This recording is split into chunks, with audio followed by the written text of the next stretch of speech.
과연 지금의 버스 준공영제가 버스 수송 체계의 변화에 잘 맞게 꾸려져 있는가, 변화를 담아내기 어려운 시스템이고 수명을 다했다고 생각을 합니다. 우리 대중교통 체계에서의 버스의 혁신을 위해서는 단계적으로 버스를 직영화하는 방향으로 이제 나아가야 된다.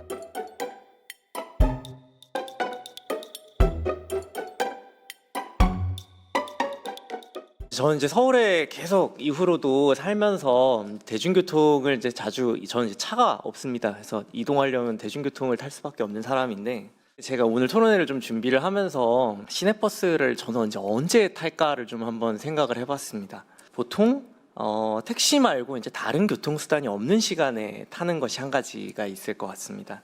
좀 심하게 야근을 하고 지하철 막차가 끊겼을 때 이제 버스를 타고 가게 되는 것 같고, 아마 그 시간에는 도심지에서 교대 근무하시는 필수 노동자분들이나 식당이나 뭐 주점 사장님들, 그리고 뭐 대리기사님들, 이런 분들이 아마 또 이동을 하시는데 이 버스를 많이 쓰실 거라고 생각을 합니다. 사실 이 시간에 별로 버스 안 타고 싶습니다. 발 디딜 틈이 전혀 없죠, 야간 시간에. 그리고 이제 지하철이 또 첫 차가 뜨기 전에 출근을 해야 되는 날들이 있습니다. 그 한 5시 반 이전에 이제 가야 될 때. 이때는 이제 보통 이제 청소 노동자분들이 또 버스를 많이 타십니다. 제가 지난번에 버스 파업을 할 때 새벽 4시쯤에 한번 풍경이 어떨까 싶어가지고 나가본 적이 있는데, 청소하시는 이제 어머님들이 많이 나오셔가지고 택시가 안 잡힌다고 저는 이제 보러 갔다가 한 분 한 분 택시 잡아드리다가 이제 들어온 기억이 있는데, 이 시간에도 분명 버스를 타는 분들이 굉장히 많다라는 것들을 또 많은 분들께서 아실 것 같습니다. 그럼 두 번째로는 지하철을 타기에 좀 동선이 과할 때입니다. 오르락 내리락 하고 막 그 플랫폼 찾아다니고 하는 것보다 한 20분 이내로 근거리의 도심에서 이동을 할 때는 버스를 찾게 되는 것 같고, 그 다음에 굳이 도심지를 지나가지 않아도 되는데 도심지를 지나가면 뺑 돌아가야만 할 때, 이럴 때 이제 좀 지선 버스를 이용을 하게 되는 것 같습니다. 그리고 나선 이제 지하철이 안 닿는 곳을 이제 버스를 타고 가게 됩니다. 지하철 내려서 10분 이상 걸어가야 된다던가, 아니면은 지하철역이 몇 개 없는 서울 외곽 지역에 있는 구를 찾아갈 때는 이제 보통 또 시내버스를 타게 됩니다. 정리를 좀 해보자면, 근거리 수단으로서의 버스가 있을 것이고, 심야 교통수단이라는 이용수단이 하나가 될 것이고, 또 지하철의 보조수단이라는 역할로서 한 3가지 정도를 일상 속에서 좀 꼽을 수 있을 것 같습니다. 서울에서 시내버스를 안 타는 순간은 언제인가? 를 또 한번 고민을 해봤습니다. 정시에 시간을 맞춰가야 되는 곳에 갈 때는 버스를 잘 안 타게 됩니다. 아침에 출근할 때 안 타죠. 경조사 갈 때 이럴 때도 잘 안 타게 됩니다. 버스를 타면 시간 맞추기가 쉽지가 않습니다. 느리기도 하고 정시성도 보장이 잘 안 됩니다. 버스 타면 맨날 문자 보내서 늦어서 죄송합니다, 이렇게 문자 보내야 될 때가 많죠. 그 다음에 이제 환승이 복잡하거나 가는 길이 꼬이거나 불필요하게 도심지를 지나가야 될 때는 버스를 또 안 타게 됩니다. 제 집이 이제 정릉동 쪽에 있는데, 여기 여의도를 이제 선거 출마하니까 자주 올 일이 있는데, 여기 올 땐 진짜 대중교통을 타고 싶지가 않습니다.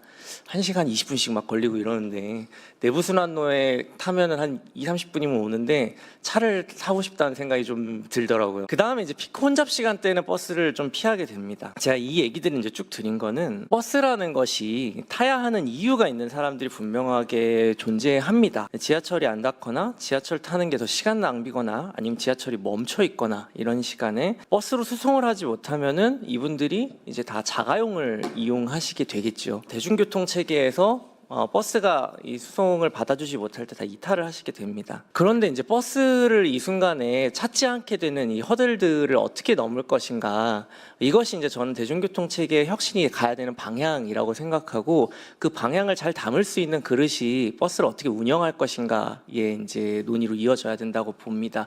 노선에 있어서 지하철과 연계를 하면서도, 지하철을 타게 되면 보통 도심을 지나가게 되는데 도심을 지나지 않고 다액 간에 연결이 될 수 있는, 주요 이제 부도심 간에 연결이 될 수 있는 구조로서 노선을 좀 재변경해야 될 필요가 있다 라는 이제 부분이 있고, 그다음에 이제 속도를 높이는 데 있어서 많이 얘기되는 것처럼 우선 신호제라던가 AI 기반한 도심지에서 광역버스나 공항버스의 정류장이나 차선도 좀 조정될 필요가 라는 좀 생각을 가지고 있습니다. 공항버스에서 그 캐리어 내려주고 있으면 사실 뒤에 이제 버스가 줄줄이 늘어서 있는 것을 도심에서 되게 많이 볼 수 있고, 뒤에 버스에 타고 있으면 사실 속이 터집니다. 그 아주 짧은 구간 가는데 한 20분씩 걸리고 이제 이러는데, 이런 부분에 이제 또 조정이 필요한 것이 있겠습니다.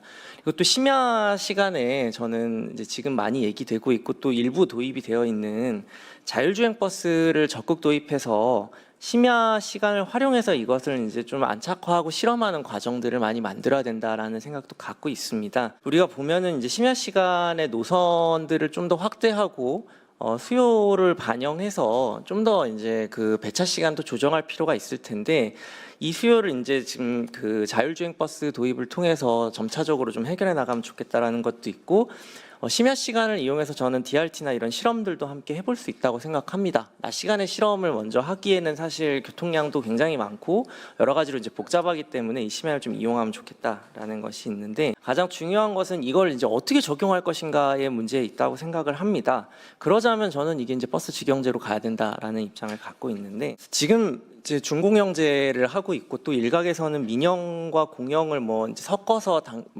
해보는 방향도 뭐 제시가 되고 있습니다만, 저는 그렇게 갈 필요는 없다고 생각합니다. 지금 노선과 업체 간의 뭐 서비스 경쟁이 발생하고 있는 것도 아니고, 사실 이미 표준화된 운송 체계나 요금 체계가 안착화되어 있는 과정에서 민간이 잘하고 공공은 못한다는 것은 이제 옛날 얘기라고 생각을 합니다. 오히려 지금 민간 같은 경우에는 운수회사들의 오너의 이익에 따라서 이제 움직이는 과정들이 생기는데, 이런 시장에서는 더 혁신을 추구하기가 저는 어렵다고 생각이 됩니다. 그리고 대부분의 서비스가 앞으로 이제 AI 기반으로 공공 데이터를 활용하게 될 텐데, 이 공공 데이터 활용하는 공공 서비스를 굳이 민간을 중간에 놓고 거쳐서 진행하는 것이 오히려 비효율적이고 비경제적일 수 있다라는 부분도 말씀을 드립니다. 그리고 이제 뭐 적자 구간을 공공이 안고 가자, 그렇게 이제 얘기를 하는 뭐 입장들도 있는데, 저는 이제 적자 구간을 공공이 안게 되면 사실 공공 입장에서도 이게 애물단지가 되지 않겠습니까? 실제로 뭐 일부 지자체에서 이렇게 하는 곳이 있는 것으로 압니다. 수도권에서. 근데 운송량이 많이 떨어지게 되고 버스에 대한 만족도도 떨어지고 있는 것으로 알고 있습니다. 그리고 뭐 무엇보다 지금 그 이윤까지 다 보전해주고 있는 상황에서 운수회사들을 여러 개 두고 이윤율을 다 보장해 주는데 시민들의 예산이 쓰이는 것이 과연 효율적인가, 이런 것들도 이제 많이 얘기될 수 있겠습니다. 가장 중요한 것은 시대가 이제 바뀐 상황에 맞추어서 다시 대중교통 체계, 그리고 특히나 버스 체계를 혁신해야 되는 상황에 공공이 이 키를 쥐고 가야 되는데, 계속 언제까지 민간을 중간에 끼고 갈 것인가에 대한 질문을 바탕으로 어떻게 그럼 직영이나 공영화, 완전 공영화로 로드맵을 마련할 것인가를 지금부터 이제 추진하고 가져가야 된다라는 부분이 이제 가장 중요하다라고 생각이 됩니다.